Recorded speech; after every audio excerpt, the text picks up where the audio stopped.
Saturday to welcome you all to their weekly parade at PUL Road. On behalf of the three Legacy Lodges, the bands and the residents, our numbers were always going to be down this week because it was Black Saturday, because there's a team called Glenturn playing some team from this side of town. And somebody said they were down because somebody heard I was going to give an hour-long sermon, but that's not the case. The Irish News, in its editorial on Wednesday past, ran the headline, "Protests sent the wrong message." It then went on to attack the Orange Order, saying that rather than diffusing a difficult situation, we had heightened tension and disrupted everyday life. I can see no tension here this afternoon. Now we expect no less from the Irish News editorial. It is not known for its impartiality or sense of balance. It is what it is, an Irish nationalist newspaper.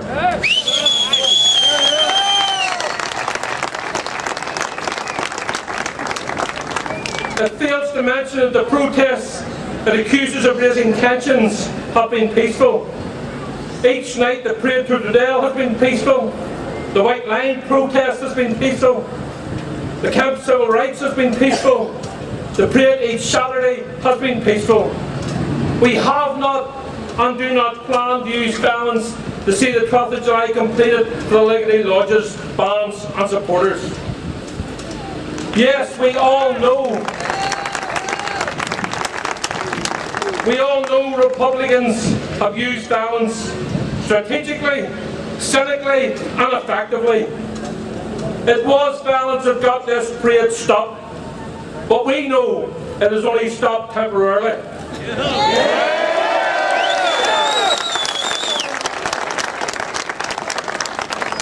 This parade will not be completed, but not by the use of violence. It will be completed, but not by the use of violence or terror, but by the peaceful protest and political lobbying of a united Unionist and Loyalist people. It will be completed because of the faithfulness and commitment of each one here. The Irish News editorial stated that the Orange Order needs to explain its strategy for resolving contentious parades. Let me take up that challenge. And it may be difficult for a sizable proportion of the Irish News readership to understand, because our strategy is not based on violence and terror. Let me add, neither is it simply the Orange Order's strategy. It is a united Unionist strategy. It is a strategy supported by all shades of loyalism and unionism. By all our bands, by all our political parties, by all the loyal orders, by all community groups, and by all ex-combatant groups. It is not simply the Orange strategy. It is your strategy. It is my strategy.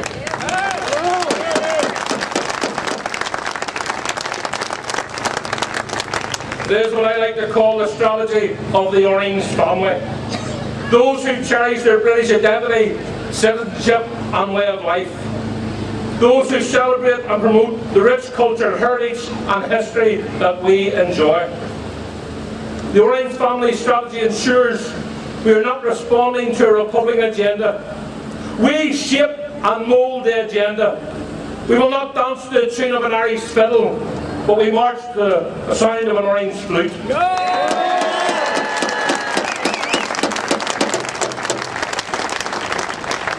We will not be drawn into violence that allows a sympathetic nationalist press to further demonise us. We will not be drawn into violence, but because of political policing, will see our communities suffer further and men and women unnecessarily criminalised. We will not be drawn into violence because it is wrong and not justified in these circumstances. Our strategy is creating the space conditions that will allow our objectives to be achieved. The establishment of a civil rights camp is not the end or high point of our strategy. The civil rights camp is a means to obtain our goals. Yes, there are debates going on aimed at getting the Legacy Lodges home. And I can hear some say, too much talking, we need action. But actions are taking place. To those who supply the tea and sandwiches, to those who man the camp, to the bands that provide the music, to those who stand on the island at Tredale, to those who pray every night and every Saturday, to those who support us financially and prayerfully from across this province and beyond. There are many actions taking place to see the Ligonier brethren, the bands and the supporters return home. But the frustration comes from the only action that we all want to see is that the 12th day of July parade will be completed.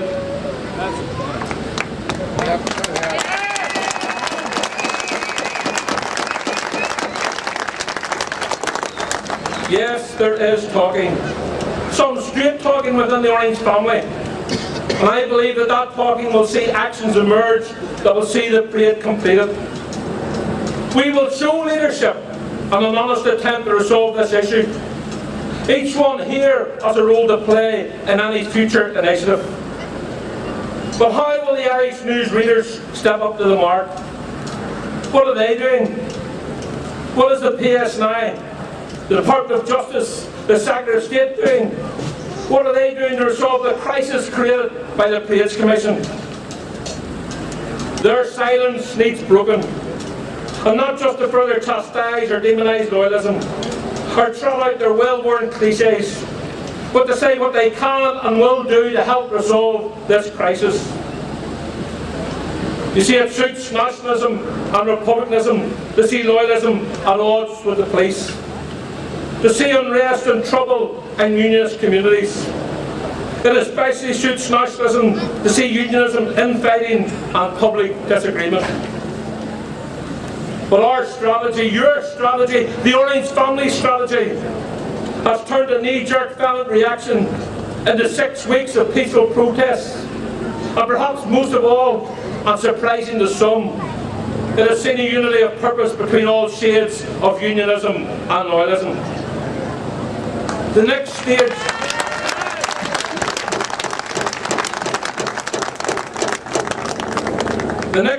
having created the space to move forward together, is to see the lodges proudly parade peaceably home. May our talks and actions ensure that that day is soon. And until that day, let us remember, united we stand, divided we fall.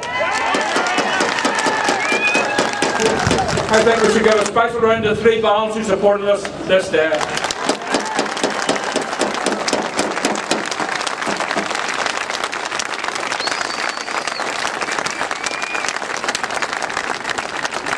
National anthem.